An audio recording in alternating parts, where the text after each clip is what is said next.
สวัสดีครับคลิปนี้มารีวิวได้เบ็ดตุ่มปลาครับนี่นะครับนี่แบบโกงครับยาว110 เซนครับนี่ครับนี่ก็ตามสูตรกับไส้นี่ตามสูตรกับติดปลาดีครับกันก็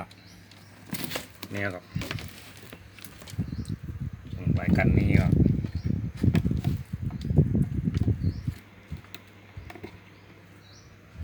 กุ้งดีครับน้ำหนักติดปลาให้ครับไปก็เก๋ๆครับได้กระยามาโกงกับจุดนี้ครับนี่ก็ตามด้วยไอ้แบบยางครับไม่เป็นชนิมครับจุดนี้เม็ดตุ่งปลาครับเนี่ยครับนี่ครับมีหลายกันครับ2แบบครับแบบนี้ก็เป็นกันทุงครับสำหรับคนที่ชอบกันทุงครับอันนี้ก็แบบกันโกงครับอันนี้ก็ใกล้กับ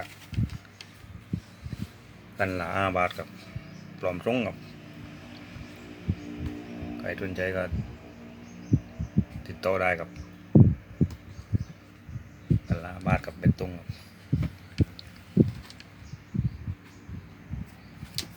เปิดตกปลาครับนี่แบบกันทุงครับเนี่ยครับ